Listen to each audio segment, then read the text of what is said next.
So we are broadcasting, not live, but kind of live. That's right. For our podcast on top of a beautiful villa in Athens, just after our Dreams Retreat. Yeah, how was it for you? It was amazing. And behind us is the Acropolis, and that is the home of Athena, the Temple of Athena, which is also known as the Parthenon. And one of the things that I love about Athens is that it is celebrating a woman. That's right. Athena is the goddess of wisdom.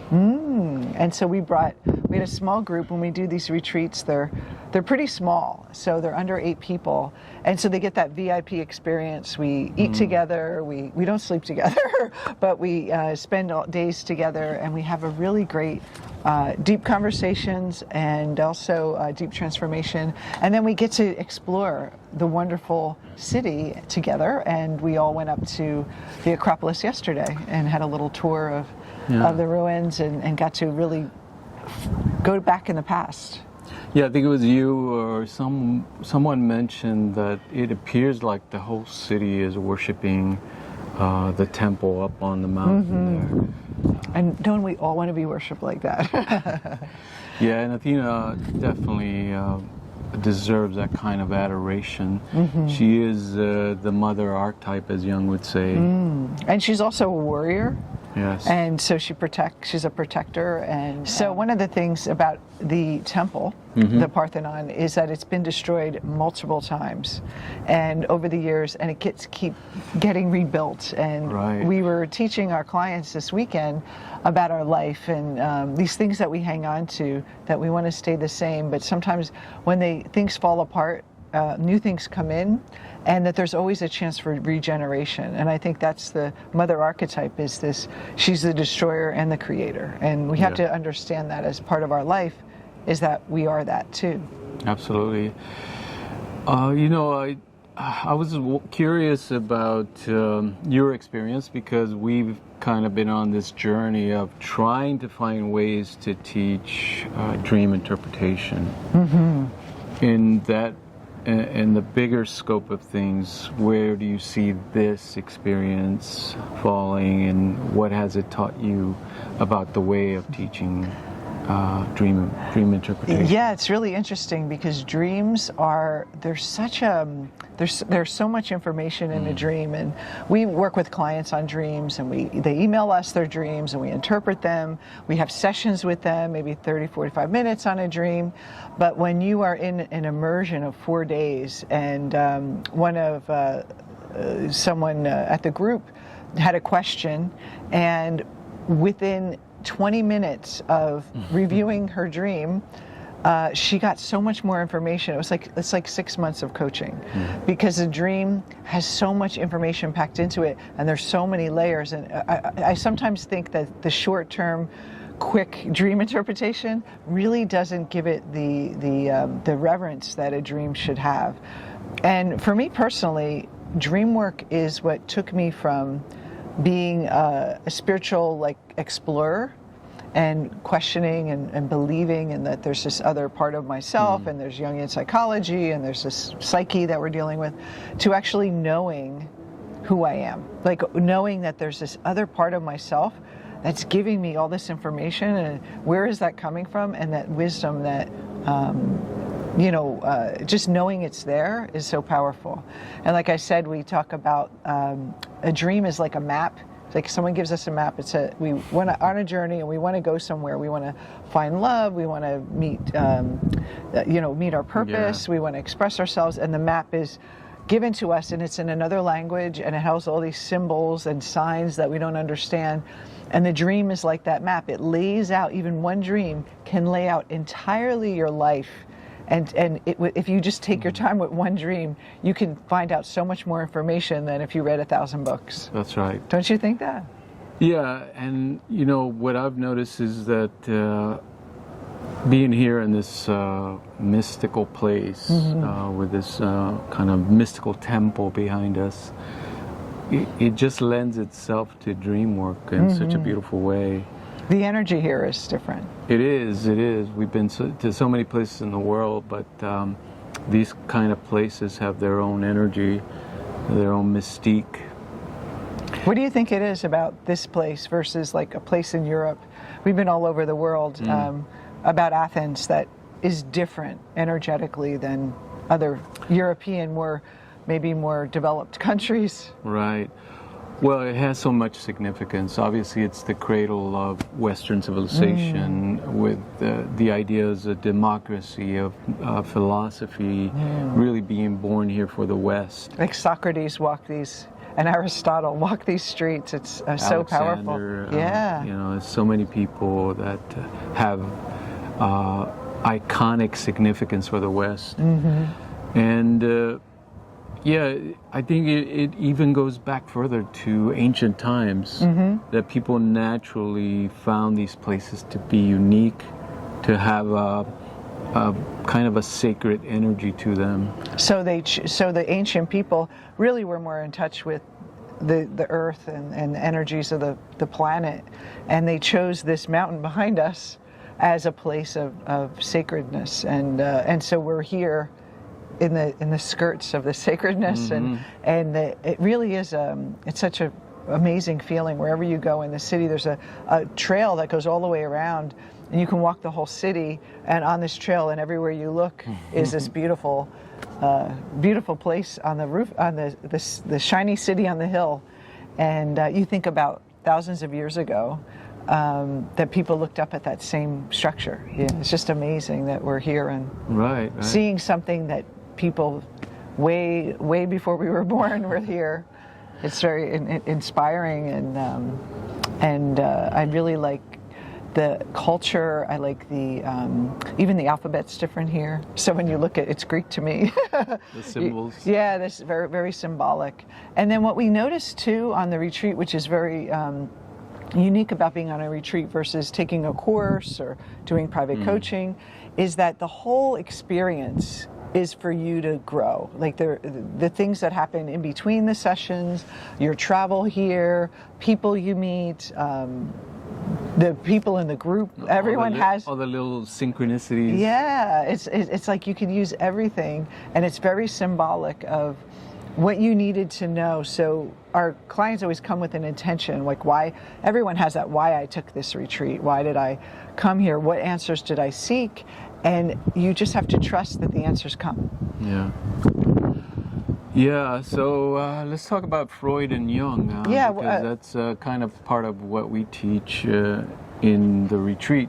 I was going to ask you the difference between Jungian dream interpretation and Freudian dream interpretation, because there's different types, and yes, not all dream interpretation is equal. That's right.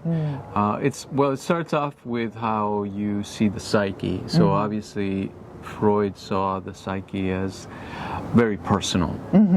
And when he talked about the unconscious or the subconscious, what he meant was a personal kind of repository of repressed memories, wishes, forgotten dreams that just kind of accumulate in your personal unconscious, and that dreams essentially are pushing up from that personal subconscious to give you certain messages about perhaps things that you need to look at. That you're either that you're compensating in a conscious life, or that you're repressing and that you aren't aware of. Yeah. But it's all about your personal history and about really, about how to make it in the world. Like Absolutely. How to make your life, how to get success, how to find love. Yeah, all the things that we want. Yeah, he definitely worked a lot with neuroses. And neuroses was simply an uncomfortableness with your place in the world and who you are. And then he saw dreams as trying to balance that out, to give you a sense of what you needed to look at in your subconscious to balance the neuroses out, to resolve the neuroses in a way. And then Jung, Freud was an atheist, so he didn't see the human psyche as a spiritual being, more like a biological conditioned being. And I remember when I first started learning hypnosis, it was all about reprogramming. Right. And so that's kind of a Freudian idea, is that you're just reprogramming your programs, but you didn't live before and you're not going to live after. It's kind of like, this is it. And the dreams are just helping you navigate this life. Very much so. Freud did give us one of the biggest gifts, though, as far as dream work goes, because he opened up the whole field to... Well, he opened up the whole field of psychology. Yeah, but pretty much. Yeah. And he wrote that book, The Interpretation of Dreams, right at the turn of the century. He actually had it completed by 1899, but he waited until 1900 to publish it. And why? Because he thought, well, I knew we're all dead. Yeah, exactly. The turn of the century, and it was kind of a new way of seeing the psyche. So what about Jung? How did he see the dream work? He saw it so differently. I mean, in some ways the same, but then it's almost like the next level. Yeah. Yeah, so Jung comes along, and of course he's learning a lot from the older master. Jung was younger, much younger than Freud, and he really takes it to a new level in thinking about dreams as connecting us to the collective unconscious. And what he meant by that is that if you look at cultures all over the world, the same idea seemed to arise over and over again. It's like there's something more than our biological psyche that is influencing us. And Freud just thought, well, anything we experience personally is influencing us. And Jung said, we're connected to something much broader, and we're all connected, basically. We're not individuals just having a human experience. Yes, and Jung definitely saw the unconscious as much more creative, and dreams were the way the unconscious spoke to us in a creative way. But it not only gave us personal information, it gave us information about art and literature, and most importantly, religious symbols. So these religious symbols essentially influenced the way history played out, because they were arising spontaneously from the collective unconscious, and people were using them to create religions and spiritual movements. And if you notice, a lot of religions have the same stories and the same themes, and even the world, like different cultures, have the same kind of organizational power. Like there's a hero and there's the wise man, and we all have how if we didn't speak to each other, what connects us all? Now, one of the things that we talked about, and I'd love for you to talk a little bit more about to this class, is the idea that archetypes, that they're actually driving us and guiding us, our behavior and influencing our behavior, and if we're not conscious of them, we fall into those traps of those styles. And it's not something we personally experience usually. It's something that there's something bigger than us that's influencing it. Yeah. So how would you explain that? Sure. I mean, I'll give it a shot. Okay. If you think about why do people do what they do, and kind of expand that to why do groups of people do what they do? Why do they behave the way they behave? Why do they build these churches that we see all around us? Yeah. These temples. And why do they fight wars? Fight wars and create marriage rituals. And death rituals. Death rituals. All these patterns that we see all over the world, they're expressed differently, but they have an essential structure to them. Yeah. That essential structure would be something that Jung would call the archetypes, or an archetype. And so these archetypes are essentially expressing themselves through our humanity, not the other way around. Not we take the archetype and we act like a persona. We're being the personality. We're actually being driven by it. So some people are driven by the hero. Some people are driven by that mother, that nurturing. Some people are a teacher, right? And it's almost, if you think about your purpose, an archetype is driving how you live your life and what role you think you play. And we all think, well, it has to do with my family and the way, this is why I do what I do, because this happened to me when I was earlier.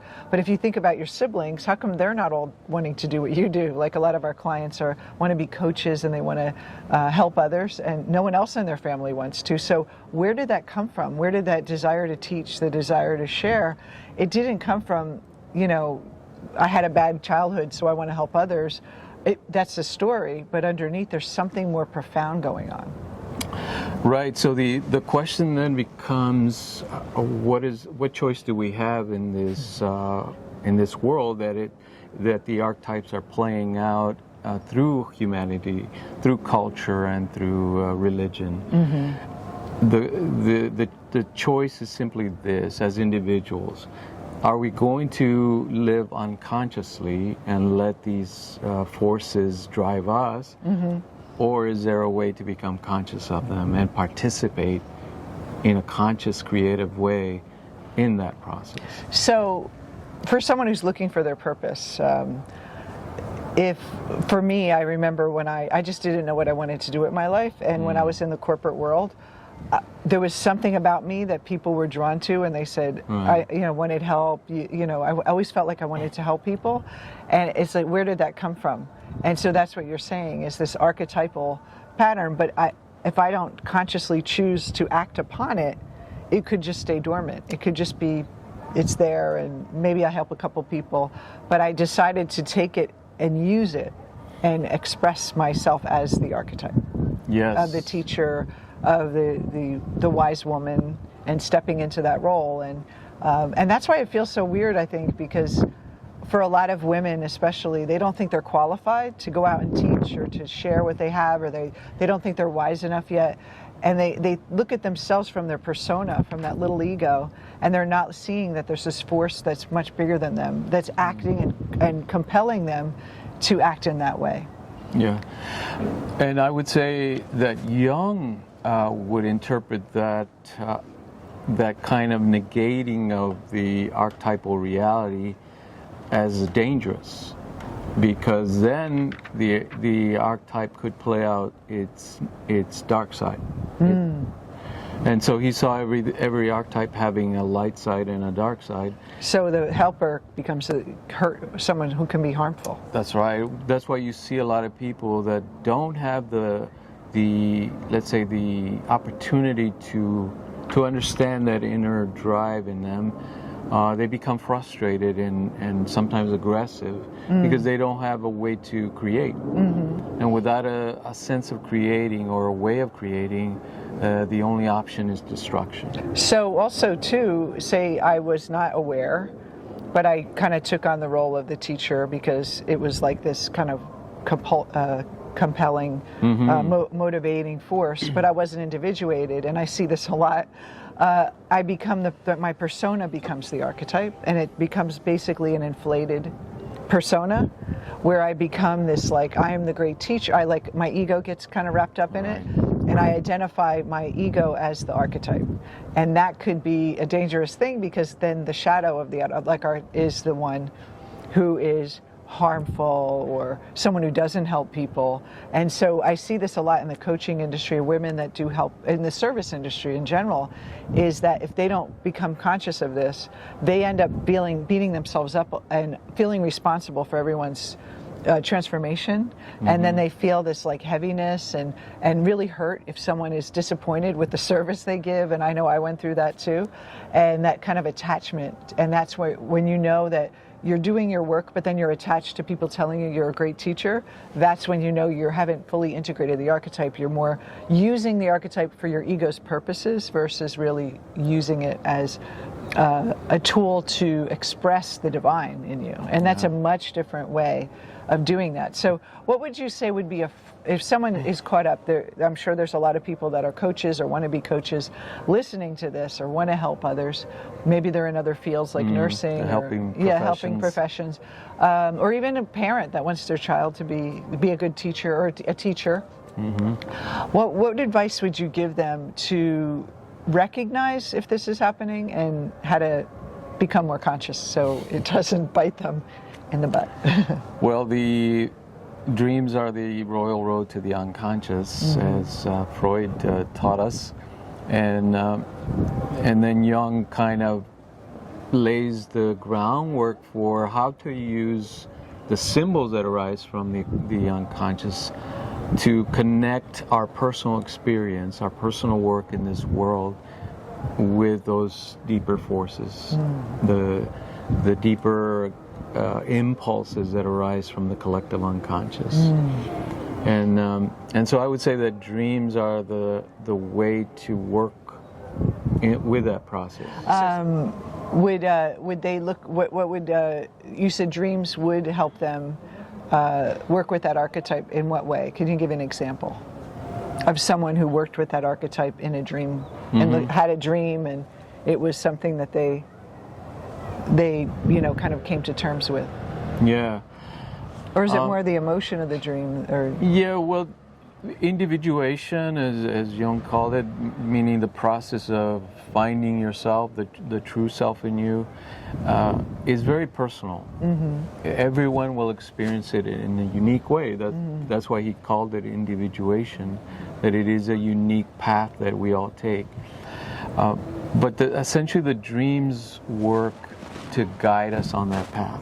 So let me give an example. So someone who's a teacher who has a dream that her class is upset with her and she's not being able to teach, the class is unruly, and she has a repetitive dream of that, or repetitive dreams of her clients all leaving her or being angry, that would be a sign that your ego's attached to. So I would say working with the feeling or the fear of that attachment to that persona of being known as the teacher, like your ego's basically possessing that archetype and taking it over, versus allowing your true gifts to share. And then I think you're a more effective teacher if you are, and a guide, if you're not attached, if you're not needing that you're so great, the accolades, the adoration, and all that. And that we see a lot of people that they want the likes on Facebook and they want to have a million followers and they want to be popular, and that gets them in a trap. And so that's what I was saying, is there's some dream, so how that appears in a dream and how do we work with it? Yeah, dream. I know it's individual, but right, an example. So dreams have their own language, and it's symbolic language, and this is why people often don't pay attention to dreams. They're so bizarre in their presentation that they give up on trying to They might not be obvious. Is that right? Yeah. And so it's not that it's concealed. In other words, the unconscious is not trying to conceal the message, but that it appears to us to be obscured. So it might not be as obvious as you being a teacher and your class being unruly. Yes. That would be like a in your face, pay attention. But it could be something else, like your identity being taken, or someone stealing your wallet, or something that is about your persona that you would experience. Yeah, so the symbolic form is really the key to understanding dreams. Symbolic language appears to be like the original language of the psyche. If you look at ancient cave paintings, that's essentially what they are. It's the symbolic language written out in pictures and images. And even handprints, right? I was here, meaning just the palm print is saying, I am here. So if someone was going to do a dreams retreat, what was I think the biggest takeaway that you had from watching these women transform? Like, what do you think was the most impactful for you, without giving their confidential information away? Yeah, I think that it does require kind of cultivating the space, and really the location helps. Understanding that we're symbolically taking a pilgrimage of sorts, and we're traveling to these sacred places, but not as tourists. We're coming with a question, in a sense. And then we're using our paying attention to dreams, right? Writing down the dreams, patterns and examining them as a way of listening to the unconscious. And what I find too is that at the group, we'd start in the morning, everyone would talk about a dream they had, and we would all break it down, and then the group also would contribute, like, oh, I saw this and what I noticed about this. And we all it's like solving a puzzle for that person. So each person gets that kind of, the group not coaching them, but kind of guiding them and giving their input. And so it's a shared experience. And then they go out into the world, and then they have another dream the next night, and they bring that dream. And it just feels like in 4 days, everything starts to shift in you, because again, it's so much easy. It's easy to read a book about spirituality and understand higher knowledge and deep spiritual concepts, and but there's something about having the experience of your own spiritual nature that dreams bring you. It's like, how is this pattern also falling into place? And to be in a group of people that are like-minded, right, and that are aware, and they're just not in it to just get the prize. They're in it because they want to grow and they want to develop themselves, and they're interested in the symbology, and they're not looking at the past and spending time back there, but it's more about moving forward, like in a coaching model, which I love about it. And so what helped you, what's your biggest for dreams for you? How has it impacted your life in the biggest way? Yeah. I would say without dream work, I'd be lost completely. I'm not even sure if I could have survived without. It is a lifeline because it connects you to creativity, to the source of spiritual wisdom and knowledge in a very direct way. And at first, of course, it's like hearing a foreign language. You're not sure what it's talking about, but if you persist, if you stay with it, then it starts to make sense. It's like when you're practicing a new language, you start with small phrases like gracioso. Yeah, saying please and thank you, and where's the library and all that stuff, and then gradually you start to hear a voice that's coming from the unconscious in a very clear way. It's coming through visual puns and that symbolic language, but it's just as clear as the language is in our spoken way. And for me, like before I met you, I'd go to psychics all the time. What is going to happen next? When am I going to meet my partner? What should I do with my life? And I really would depend on someone else to tell me to see what I couldn't see. And now with dreams, it gives me a peering into the deeper self and really true intuition. It guides me to the next step.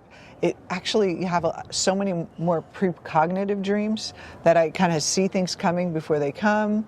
And a lot of times I don't really know until after it happens, like, oh, that happened in that dream. And it's almost that kind of feeling of that the outer world that we see and our inner world are very connected. And I think to know that is transformative, just in that itself, that this objective world isn't out there having its own world and I'm just kind of working around in it. The dream work really helps me feel that the world is me, it's connected to me. And I love the idea that if you think about a dream, what happens to all those buildings and people when you wake up? It's the same thing with this world. This world goes away when we sleep, and then we regroup it up, and then we have a dream world where we create another world. Yeah. And to think that we're part of that creation, like there has to be some bigger intelligence in us. It's not just a bunch of, brain waves bouncing back and forth. There's something deeper going on. If you enjoyed this class on dreams live from Athens, and thank you again for listening to Creative Mind Living. We'll see you next week.